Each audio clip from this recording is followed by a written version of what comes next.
All right, we just finished up a great session on energy, and I thought I'd shoot a video to give you a little bit more encouragement and ways to think about increasing your energy. You might have heard good habits move your life forward, bad habits move your life back. And we all want to be moving forward, right? We all want to be increasing our energy, and that's what we talked about.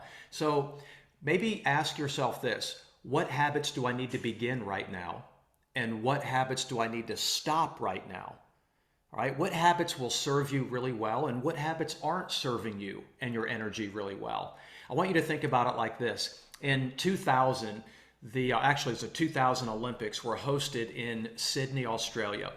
And the British had a great crew team rowing, and they were favored to win. They went over to Australia early to get used to the time change, to get in the water, to row the course, all these things. Well, shortly after they got there, they were so well known that everybody wanted a piece of those athletes. And before long, they found themselves, meeting with these dignitaries, going out to dinner over here, going to, this meeting, that press conference. And they weren't in the water. They weren't practicing. They weren't keeping their edge. And they realized that. And they got together as a team. And they agreed. They said, before we say yes to anything else, we're going to ask ourselves this question: will what we're committing to make our boat go faster or slower? Is it going to make the boat go faster or slower? That's the way I want you to think about your habits, as they have to do with increasing your energy. Before you take another bite of that burger or whatever it is you're putting in your body, or your sleep habits, right? We talked about that. Nutrition, hydration, exercise. Will the decision that you're getting ready to make your boat go faster?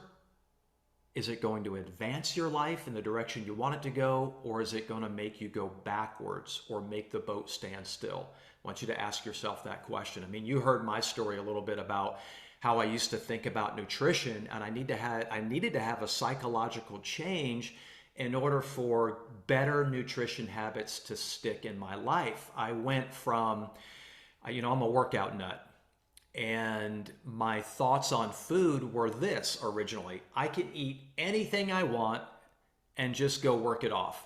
Well, what I found is you can't outwork poor nutrition. Poor nutrition will always catch up with you. And I always tell people it's 85% nutrition and only 15% what you're doing in the gym.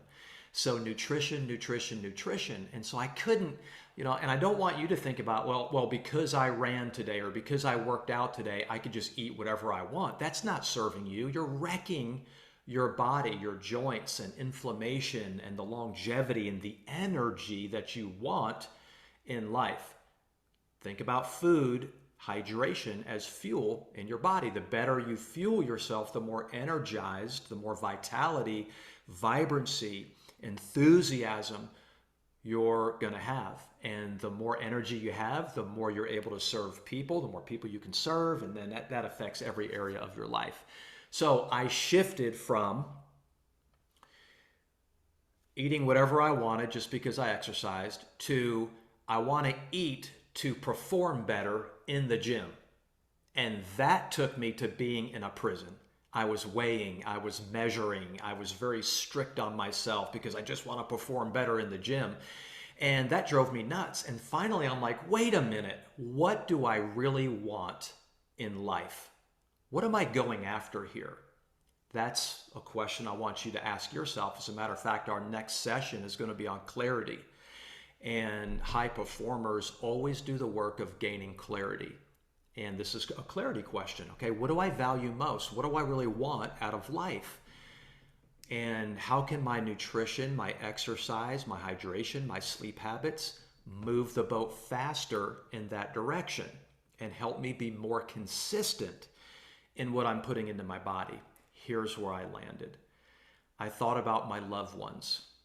I thought about my wife, Wendy, my granddaughter, Riley, and my kids. And I thought about the work that matters most to me. And my question became, what can I eat? What can I What can I put into my body?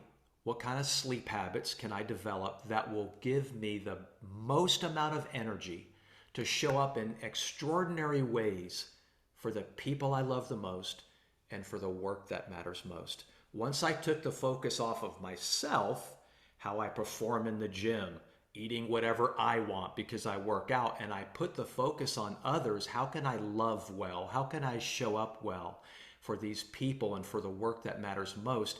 Everything changes psychologically. Everything changed. And it helped me be much more consistent because I had a bigger, more important why.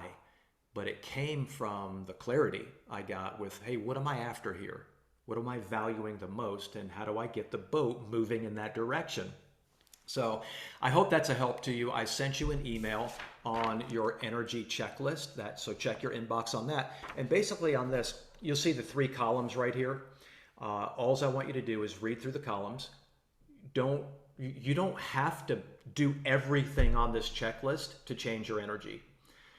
You can, but I don't. Here's how I started. I picked one item from each column and I incorporated it into my life. Remember, we started in this video with good habits move your life forward. These are good habits. Pick one from each column. Bad habits move your life back. Get those habits out of your life. All right, until next time, enjoy your life, increase your energy, and begin to show up in extraordinary ways for others. I believe in you. I'm cheering you on. Thank you so much for committing to your own self-improvement and development.